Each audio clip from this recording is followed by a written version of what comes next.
Tagal. Ang dami. So, eto, napabayaan na ng sino ba yung tatay? Probably yung isa na nasa likod. Or, hindi, pala to ata. Kasi, eto si Luna Bingbing, nandito sa likod ko.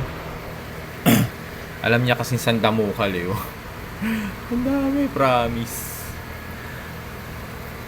Dami ng ng mga fry. Tapos meron pa doon.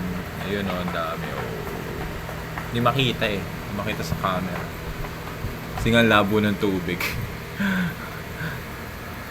So, sa akin kasi, sa experience ko sa alaga ng mga isda, ng hipon. Actually, yung hipon yung pinagbabasihan ko kung nasa critical level na yung yung aquarium. So, like, kasi sila yung pinaka-sensitive sa lahat.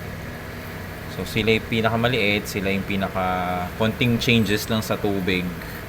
Pag yung colony ng hipon na nandito sa aquarium, nagunting nagka-crash, ibig sabihin, or hindi nagso-survive at maraming namamatay. Ibig sabihin nun, hindi maayos yung water quality ng tubig. So far, ayan, no? Lumalaki na yung mga fry, oh. Hindi nga lang sila magkakasing laki. So, eto yung magiging challenge ko. At may ibang kulay.